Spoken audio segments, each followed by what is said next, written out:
Սևան համայնքում արդեն մեկնարկել է 2026 թվականի մասնակցային բյուջետավորման գործընթացը։ Կայացել է ներկայացված առաջարկների նախնական գնահատման փուլը։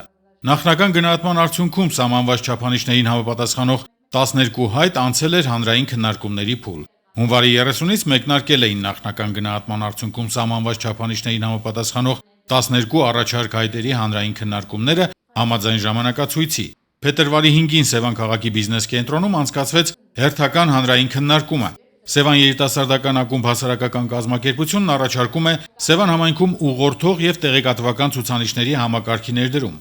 Սևան Go ծրագիրը ուղղված է Սևան քաղաքում զբոսաշրջային կարևորագույն ենթակառուցվածքի ներդրմանը, ուղղորդող եւ տեղեկատվական բազմալեզու ցուցանակների համակարգի ստեղծման միջոցով։ Սևան երիտասարդական ակումբ ՀԿ նախագահ Գոհար Մնացականյանը ներկայացրեց առաջարկը եւ հիմնավորումները, թե ինչու է կարևոր, որ քաղաքը խոսի այցելուների հետ ուղղորդող եւ տեղեկատվական ցուցանակների միջոցով։ Նախատեսում ենք համայնքում ներդնել փողոցների, խաչմերուկների, բոլոր զբոսաշրջային եւ ոչ միայն զբոսաշրջային վայրերի մասին տեղեկատվություն պարունակող ցուցանակներ, որոնք կօգնեն մեր քաղաք այցելած ցանկացած մարդու, այդ թվում նաև եռալեզու կլինեն զբոսաշրջիկին չմոլորվելու եւ ավելի զբոսաշրջային քաղաք որպես այդպեսին ընկալելու Սևանը։ Եվ կարծում ենք, որ սա շատ կարևոր քայլ է նախ որպես զբոսաշրջային քաղաք դիրքավորվելու Սևանի եւ առավելությունը կարում է նրանում, որ այս ծրագիրը պարզապես մեկ բակի ծրագիր չի, սա ամբողջ Սևանի եւ բոլոր բակերի եւ բոլոր տնտեսվարողներին, բիզնեսի բոլոր ճյուղերի համար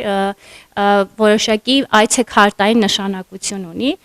2026 թվականի համար մասնակցային բյուջետավորման առաջարկությունները զետեղված են Սևանի համայնքապետարանի պաշտոնական էջում եւ դրանք հետեւյալներն են. Սևան քաղաքի Նալբանդյան 47 շենքի բակային տարածքում խաղահրապարակի կառուցում, Ծաղկունք բնակավայրի մանկապարտեզի չգործող մասնաշենքի վերանորոգում, առողջ միջավայր բազմաֆունկցիոնալ խաղահրապարակի կառուցում Վարսեր բնակավայրում, մանկապարտեզի խմբասենյակի վերանորոգում Զովաբեր բնակավայրում, Սևան քաղաքի Շահումյան փողոցի թիվ 10, Նալբանդյան փողոցի թիվ 29, Գրիբոյեդով փողոցի թիվ 12 շենքերի տանիքների վերանորոգում, առողջ եւ ակտիվ երիտասարդություն Գեղամավան բնակավայրում երիտասարդական կենտրոնի ստեղծման համար տարածքի վերանորոգում, Դդմաշեն բնակավայրում տրանսպորտային կանգառների, տաղավարների եւ նստարանների տեղադրում, Սևան համայնքում ուղղորդող եւ տեղեկատվական ցուցանակների համակարգի ներդրում, բազմաֆունկցիոնալ խաղահրապարակ մեծերի եւ փոքրերի համար Գագարին բնակավայրում, Սևան քաղաքի Սարգիս Սևանեցի 18 շենքի վերելակի ձեռքբերում եւ վերազինում։ Մեկնարկել է Սևան համայնքի 2026 թվականի մասնակցային բյուջետավորման քվեարկության փուլը։ Առավել ձայներ հավաքած 3 առաջարկությունները կֆինանսավորվեն Սևանի համայնքապետարանի եւ կառավարության կողմից։ 2026 թվականի մասնակցային բյուջետավորման ընթացքում առաջարկների ընդունման փուլում ընդունել ենք թվով 14 հայտ առաջարկներ, որոնցից չափորոշիչներով հաղթահարել են 12 առաջարկներ։ 2 առաջարկ մերժվել են, չէին համապատասխանում չափորոշիչներին։ Ցանկանում եմ, որ բոլորս ակտիվ լինենք սևանցիներով, որպեսզի ծրագիրը իրականանա եւ մեր համայնքը ստանա այն տեսքը, որը ուզում են մեր հայտ առաջարկների մասնակիցները, հեղինակները։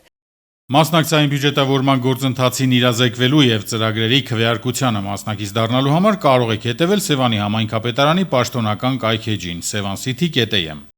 Սուրեն Բարսեղյան, Գնելովանիսյան, Սևանի STV1 հեռուստաընկերություն, Գեղամահոր։